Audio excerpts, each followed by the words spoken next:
सास ने बहू से एक बात कही जिसने रिश्ता हमेशा के लिए बदल दिया। गांव के किनारे बने एक बड़े घर में देवयानी अपनी बहू निहारिका के साथ रहती थी। निहारिका पढ़ी लिखी, समझदार और शांत स्वभाव की लड़की थी, लेकिन देवयानी का व्यवहार उसके प्रति हमेशा सख्त रहता था। घर के लोग भी इस दूरी को महसूस करते थे। किसी को समझ नहीं आता था कि आखिर वजह क्या है। निहारिका हर दिन पूरे ईमानदारी से घर का काम करती। वह कभी शिकायत नहीं करती, चाहे उसे कितनी भी बातें सुननी पड़े। फिर भी देवयानी के चेहरे पर उसके लिए अपनापन नहीं दिखता था। पड़ोस की औरतें भी तरह तरह की बातें बनाने लगी थी। निहारिका बस मुस्कुराकर सब सह लेती थी। एक दिन देवयानी की तबीयत अचानक बिगड़ गई। घर में अफरा तफरी मच गई और सभी घबरा गए। सबसे पहले निहारिका ही उन्हें अस्पताल लेकर पहुंची। पूरे रात उसने उनकी सेवा में एक पल भी आराम नहीं किया। देवयानी चुपचाप उसे देखती रही। अस्पताल से लौटने के बाद भी निहारिका ने उनका हर काम अपने हाथों से किया। दवाइयों का समय, खाना और आराम सबका ध्यान रखती रही।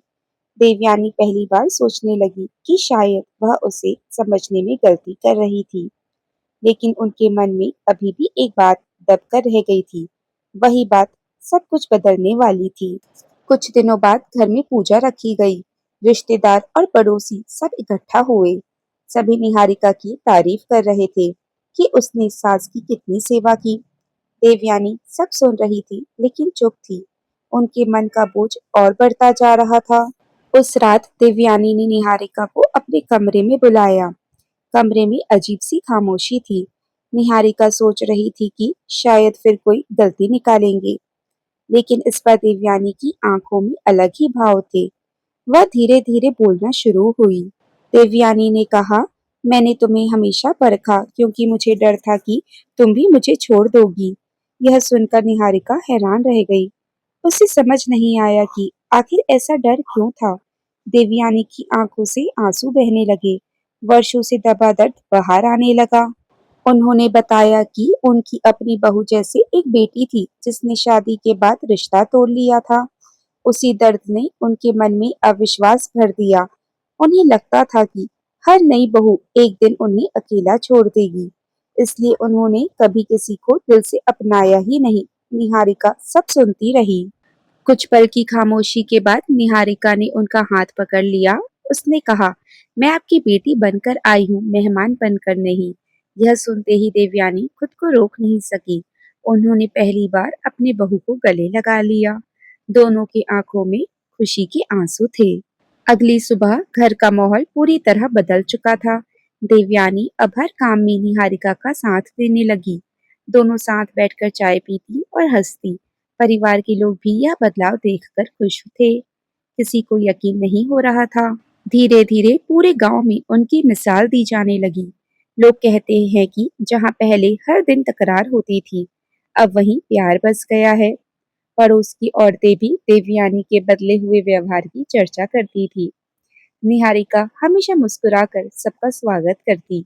घर में सुकून लौट आया था। एक दिन देवयानी ने सबके सामने कहा, बहू नहीं, यह बेटी है मेरी। यह सुनकर पूरे परिवार की आंखें नम हो गई। निहारिका के लिए यह किसी सम्मान से कम नहीं था। वर्षों की दूरी एक पल में मिट गई। रिश्ता अब दिल से जुड़ चुका था। निहारिका ने भी कभी पुराने दिनों की शिकायत नहीं की। उसने सिर्फ वर्तमान को अपनाया और आगे बढ़ती रही। देवयानी उसके धैर्य की सबसे बड़ी प्रशंसक बन गई। दोनों एक दूसरे की ताकत बन चुकी थी। घर में हर दिन खुशियों की नई शुरुआत होने लगी। देवयानी अक्सर सोचती थी कि अगर उस दिन वह अपने मन की बात न कहती, तो शायद यह रिश्ता कभी नहीं बदलता।